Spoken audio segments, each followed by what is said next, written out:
everyone. In the mood for a good dose of entertainment news? Well, you've come to the right place. Good to be back with you again. This week, the spotlight dropped in at one of the country's most prestigious movie festivals. And we also chat to the founder and creative director of the Australian theatrical hit show Tap Dogs. All of that later on. But first, a look at what our local celebs have been up to this week.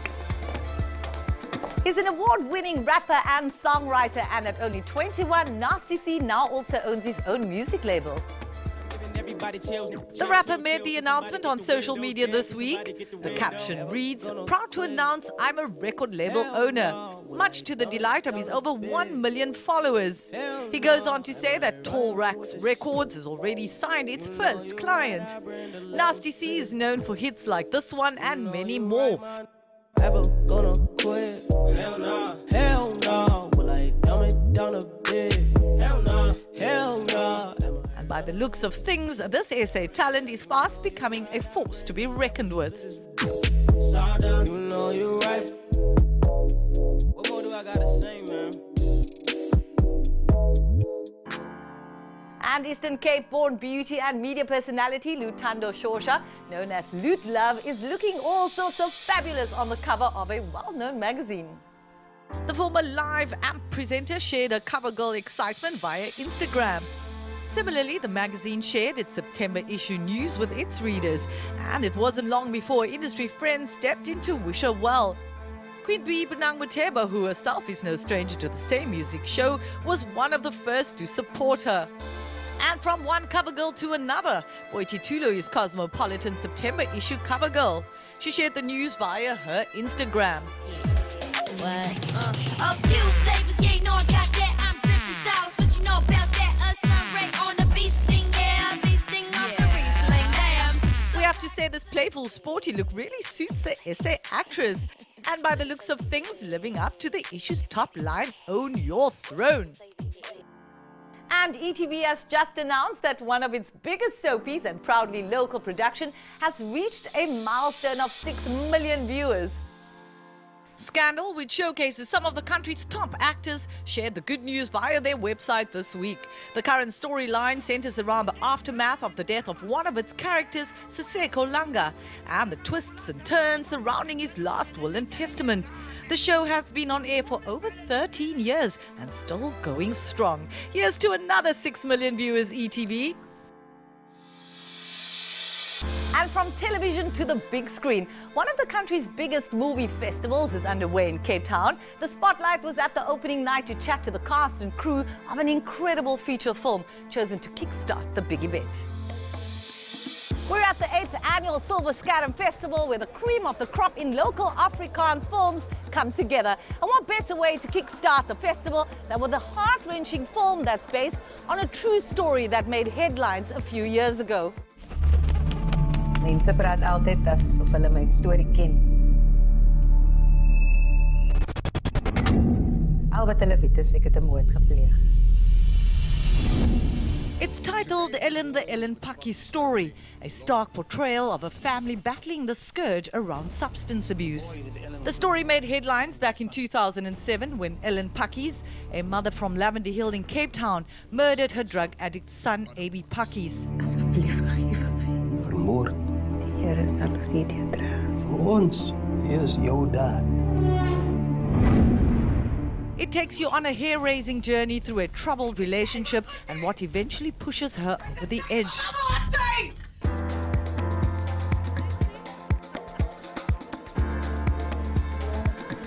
The cast and crew, including Ellen Pakkies herself, attended the premiere. We spoke to the director Darren Joshua, who also directed the hit film Nume Skoli. How did you try and stay as true as possible to the story of Ellen? Obviously, authenticity was extremely important to us, to the extent that we felt after exploring all the spaces in Lavendale and various Cape Flats areas, we came to the conclusion that we should make the film in the actual spaces that the events unfolded in, and that would include Ellen's actual house and the actual space in the yard where the tragedy happened. Ellen was very open with us when we were unearthing the story in the script writing process, number one, which took many months of sitting down with her and getting a lot of the stories out. Ongelukkig het AB al sy kans gekry. Ons gaan deur slegte tyd by die huis. Gee hom nog net een kans asseblief, mevrou. First of all, a huge congratulations on your role as the lead in Ellen, the Ellen Pakis story. Thank you so much. What an incredibly powerful story. How did you manage to submerge yourself into the shoes of Ellen? Well, when I heard I got the role, I made plans to move away from where I was living in Kensington. I knew that I needed to isolate myself, and I've always been fascinated, you know, with the sea, and that's a place where I knew I could just kind of release to the sea and the sky and become really still and quiet in order to start hearing Ellen and her voice and her story and feeling what that was about. Yeah. And I also obviously did a lot of research. I spent time with Ellen. I spent time in Lavender Hill feeling the rhythm and the pulse of the people. Ik denk ik het droppie wil. Ze drop iets hier zo af en telt ze iets aan op makkelijk man. People always ask me, so when they find out that I play the role of AB Pakis, they always go, was it daunting? And it wasn't. And that's so weird for me because I see the reaction of other people and their fears of, or maybe their interpretation or, you know, whatever about the character. And I wasn't scared, I wasn't fearful, it wasn't daunting. I was genuinely excited. I have family members of mine, cousins of mine who I love so much who are still today lost in drugs and, you know, just aren't living the best life. And I genuinely wanted to play it and do justice to it so that I can show them. The boy that Ellen was living with is no longer her son. The movie is one of 6 feature films showcasing at this year's festival and opens at cinemas countrywide early September. It's time to check in with the lovely Lindiwe Sitole to see what our international friends have been up to. The MTV Video Music Awards have taken place. Here's what happened.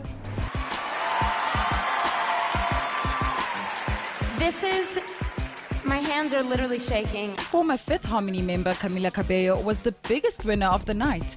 She took the top awards, Artist of the Year and Video of the Year for the song Havana. Rapper Cardi B was handed the Best New Artist and Song of Summer awards. Childish Gambino, aka Donald Glover, was another big winner with 3 honors for his single This Is America. The video talks about police brutality and how the world has become numb to it. Trevor Noah has been announced as a host for the upcoming Global Citizen Festival taking place in December. Dave Chappelle and Nomza Mombata will join him. The concert is meant to be free. Did you know it's been 100 years since Nelson Mandela Madiba was born? Yeah. And in order to get a ticket, fans are expected to complete a number of charity tasks. Anthony Hamilton is touring the country. We caught up with him to chat about his Soulful Night concert. The soul singer and songwriter is promoting his latest album, What I'm Feelin'. Woke up this morning, found a letter that she wrote. She said she's tired, that I'm always on the road. He says being in South Africa during Women's Month means a lot to him. We are celebrating women, so always women winners. You guys have been winners. You're always winners. Drake, aka Champagne Papi, showed us his softer side earlier this week. 11-year-old Sophia Sanchez posted this video of herself doing the In My Feelings challenge.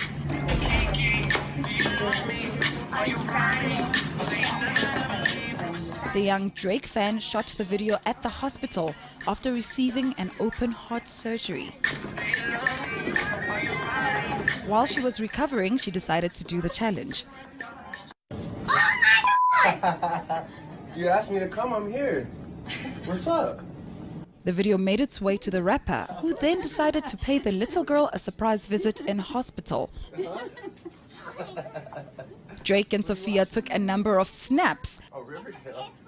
Then, according to the rapper, they spoke about her other favorite musician, Justin Bieber, and basketball. Thanks, Lindiwe. After the break, we have a special guest with us. Dean Perry is the founder and creative director of the award-winning Australian dance show Tap Dogs. He chats to the Spotlight this week about how the fast-paced foot tapping show came about over 2 decades ago. You won't want to miss it, so stay right where you are.